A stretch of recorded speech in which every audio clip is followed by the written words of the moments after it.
सुप्रभात बच्चों, आज हम आपकी पाठ्य पुस्तक हिंदी के पाठ 2 का अध्ययन करेंगे, जिसका शीर्षक है सिम्बा जंगल का राजा। तो चलिए पाठ को पढ़ते हैं और जानते हैं जंगल के राजा सिम्बा के बारे में। पाठ 2, सिम्बा जंगल का राजा। तो पाठ का परिचय जान लेते हैं बच्चों। सबसे पहले हमें सदैव अच्छे कार्य करने चाहिए, किसी के प्रति बुरा व्यवहार नहीं करना चाहिए। हम जैसा व्यवहार दूसरों के साथ करते हैं वैसा ही हमें भोगना पड़ता है। इस कहानी में देखिए कि किस प्रकार चीता, लोमड़ी और कोए को अपनी दुष्टता के कारण शेर के क्रोध का सामना करना पड़ा तथा नेक स्वभाव वाला ऊंट शेर का प्रिय मित्र बन गया।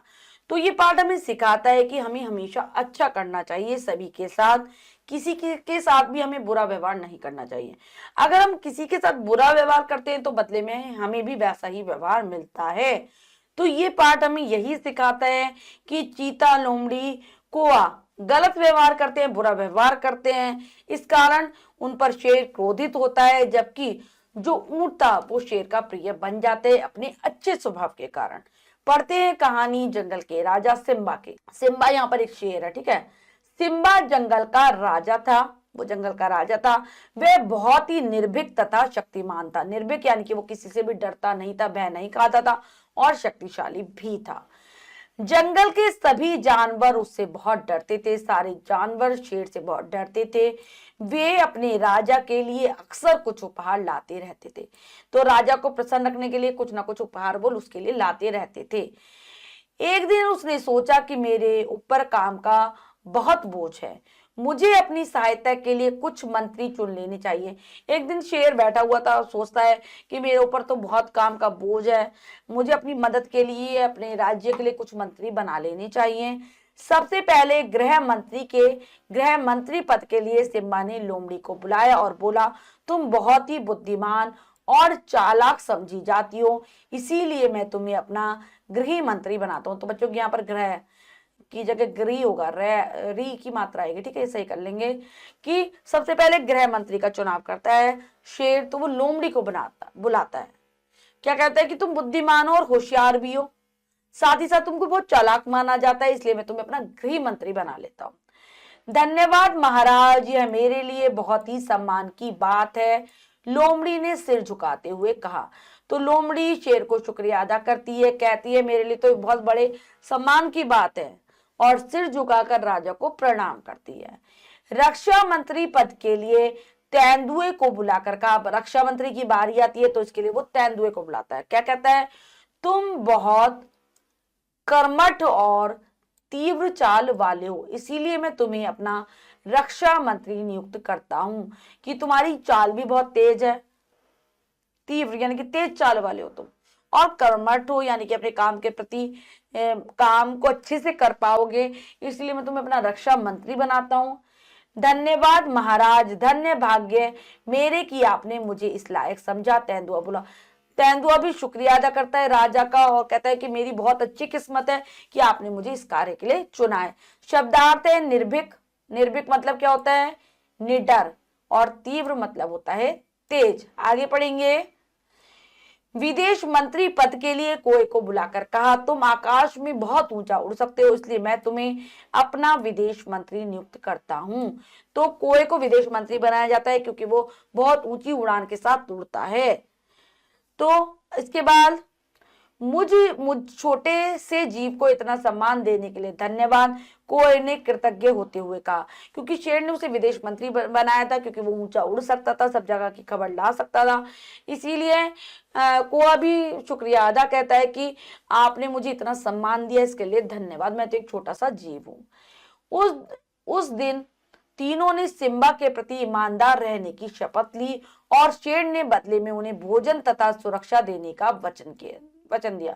तो तीनों शपथ लेते हैं, कसम खाते हैं कि हम राजा के प्रति ईमानदार रहेंगे, राजा की हर बात मानेंगे, उनके सभी कार्य को करेंगे, और बदले में शेर भी उन्हें कहता है कि मैं भोजन दूंगा तुम्हें और सुरक्षा भी करूंगा तुम्हारी।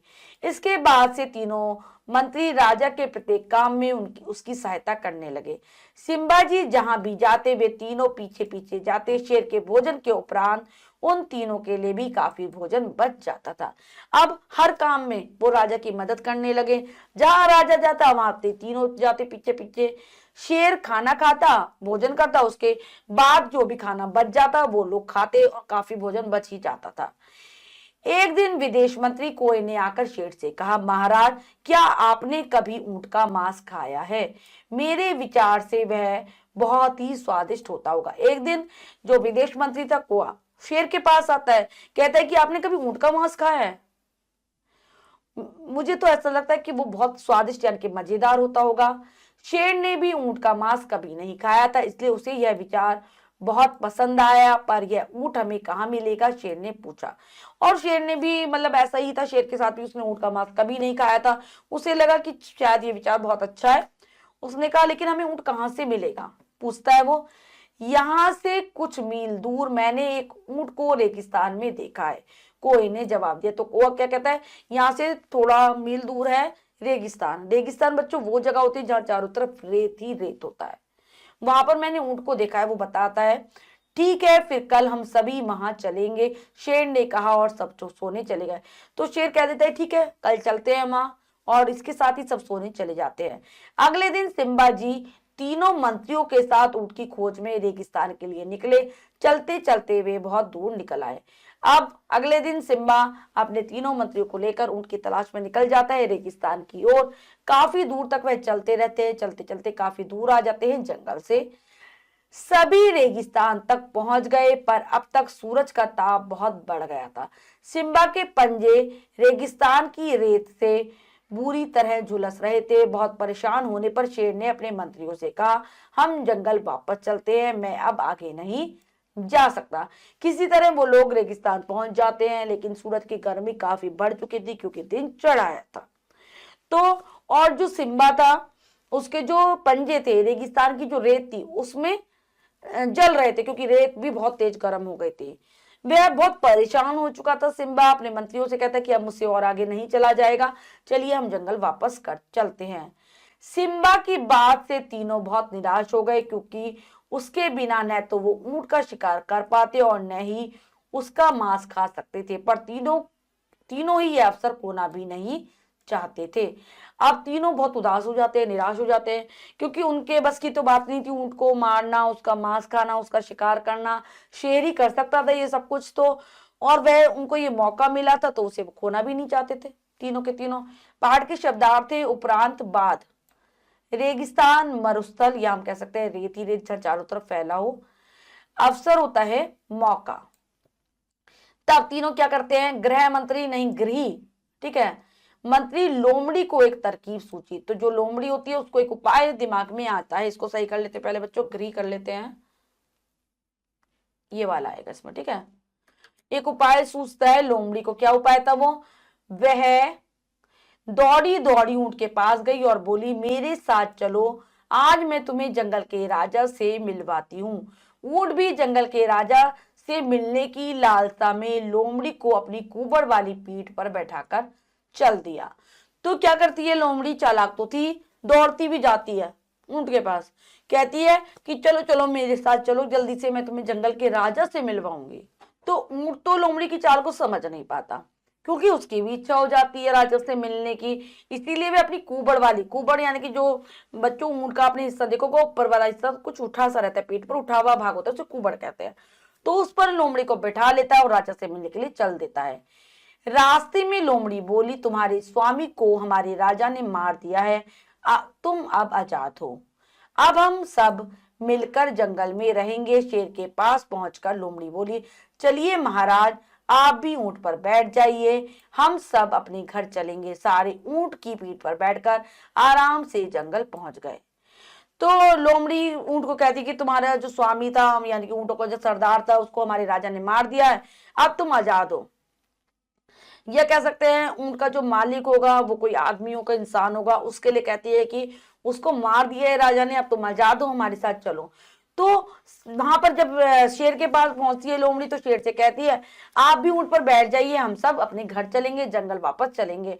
तो सब ऊंट के ऊपर बैठ जाते हैं। जंगल में तीनों मंत्री ऊंट को मारकर खाना चाहते थे, पर शेर ने यह कहकर ऊंट को छोड़ दिया कि इसने हमें तपते रेगिस्तान से निकालकर सही सलामत जंगल तक पहुंचाया है। किसी को भी यह बात अच्छी नहीं लगी, सभी बहुत भूखे भी थे। अब तीनों जंगल पहुंच जाते हैं, हम तीनों मंत्री राजा के साथ। वो मारना चाहते थे ऊंट को तीनों, लेकिन शेर उसे नहीं मारता। शेर कहता है कि तपते हुए रेगिस्तान से हमें सही सलामत लाया जंगल तक, इसीलिए मैं इसे मार नहीं सकता। वह उनको छोड़ देता है, लेकिन तीनों मंत्रियों को यह बात पसंद नहीं आती और वह भूखे भी बहुत थे। शेर ने अपने तीनों मंत्रियों से भोजन ढूंढ कर लाने के लिए कहा। तीनों ने कुछ दूर जाकर एक योजना बनाई।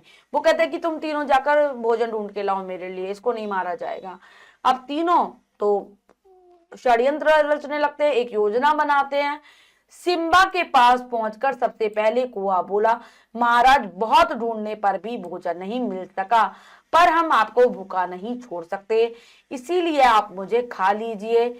योजना अनुसार लोमड़ी ने कोए को हटाते हुए कहा, आप मुझे खा लीजिए। अब तीनों जो है एक योजना तैयार कर लेते, एक षड्यंत्र तैयार कर लेते हैं। ठीक है, वो क्या करते हैं, सबसे पहले सिम्बा जो राजा था उसके पास को आता है कि हमने बहुत ढूंढा लेकिन जंगल में कहीं भी भोजन नहीं मिला, लेकिन हम अपने राजा को भूखा नहीं रख सकते, अब मुझे खा लो। अब आगे लोमड़ी अपनी योजना के अनुसार ही कार्य कर रही थी। वो कहती है, कोई को हटा देती, कहती है अब मुझे खाओ, मैं इससे आकार में बड़ी हूं, मुझे ही खाकर आपकी भूख शांत होगी। मैं इससे बड़ी हूं, अब मुझे खा लो, आपकी भूख शांत हो जाएगी। तेंदुए ने भी लोमड़ी को पीछे धकेलते हुए खुद को खाने की पेशकश की। अब तेंदुआ भी ऐसा करता है कि आप मुझे खा लो, मुझे खा लो, तेंदुआ भी ऐसा ही कहता है। तीनों की स्वामी भक्ति देखकर ऊंट बोला, मुझे भी शेर के सम्मुख खुद को प्रस्तुत करना चाहिए। अब ऊंट भी कहता है कि मुझे खा लो, क्योंकि वो सोचने लगता है कि भाई ये तीनों इतने स्वामी भक्त हैं, इसलिए मुझे भी कुछ तो करना चाहिए। जैसे ही ऊंट ने शेर के सामने जाकर स्वयं को खाने का प्रस्ताव रखा, तीनों मंत्रियों ने अपनी सहमति जता दी, पर राजा तो ठहरा सिम्बा। वह उनकी यह चाल समझ गया और मुस्कुराते हुए बोला। तो अब जब ऊंट ने भी रखा तो तीनों अपनी हाँ में हाँ मिलाने लगे कि ठीक है ऊंट को खा लो, ऊंट को खा लो। ऊंट तो उनकी चाल नहीं समझा, लेकिन राजा तो राजा ठहरा। सिम्बा उनकी चाल समझ जाता है और मुस्कुराते हुए कहता है, मैं जानता हूं तुम मेरी वफादार प्रजा हो, तुम्हारे इन प्रस्तावों ने मेरे दिल को छू लिया है। मैं बारी बारी से तुम सबको उसी क्रम से खाऊंगा जिस क्रम में तुमने स्वयं को खाने का प्रस्ताव रखा है। सिम्बा क्या कहता है, मैं जानता हूं तुम सभी मेरे वफादार हो, मेरी प्रजा हो, और तुमने मेरे सामने जो पेशकश की है अपने खाने के लिए, अपने को खाने के लिए जो मुझे कहा है, मेरे दिल को छू गई ये बात। अब मैं बारी बारी से तुमको खाऊंगा, जैसे जिस क्रम में तुम मेरे पास आए हो खाने के लिए, वैसे ही मैं तुम्हें खाऊंगा। सिम्बा की यह बात सुनते ही तीनों मंत्री वहां से 9-2-11 हो गए। अब सिम्बा की जैसी बात सुनते हैं वो तीनों मंत्री, कौआ, लोमड़ी और तेंदुआ, वहां से गायब हो जाते हैं। 9-2-11 एक मुहावरा है बच्चों, जिसका अर्थ होता है गायब होना। तीनों गायब हो जाते हैं। शेर हंसते हंसते लोटपोट हो गया।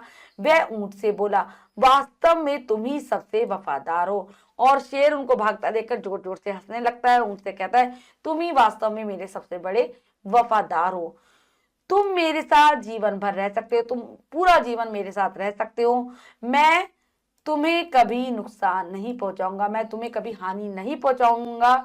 इसके बाद वे दोनों खुशी खुशी रहने लगे। तो बच्चों, हमने कहानी के माध्यम से जाना कि बुरों के साथ बुरा ही होता है। हमने पाठ को अच्छे से समझकर पढ़ लिया है। करते हैं अभ्यास कार्य। पहला प्रश्न है, सही उत्तर चुनिए। 4 विकल्प है, 3 गलत है, 1 सही है। सही को चुनेंगे, सही का निशान लगा देंगे। करते हैं।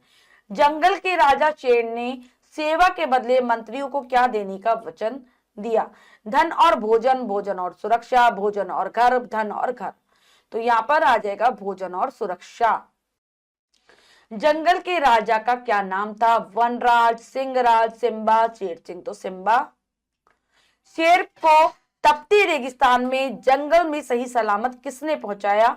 ऊंट ने, लोमड़ी ने, तेंदुए ने, किसी ने नहीं। तो ये ऊंट ने। कोई ने ऊंट को कहां देखा था? जंगल में, पहाड़ पर, समुद्र किनारे, रेगिस्तान में। तो आ जाएगा रेगिस्तान में। अगला प्रश्न है, रेगिस्तान भरिए। तो चलिए भरते हैं उचित शब्दों से। शेर की बात सुनते ही तीनों मित्र वहां से 9-2-11 हो गए। यानी कि गायब हो गए। नेक्स्ट है, शेर के पंजे रेगिस्तान की गर्म रेत से बुरी तरह झुलस रहे थे। नेक्स्ट है, तुम बहुत कर्मठ और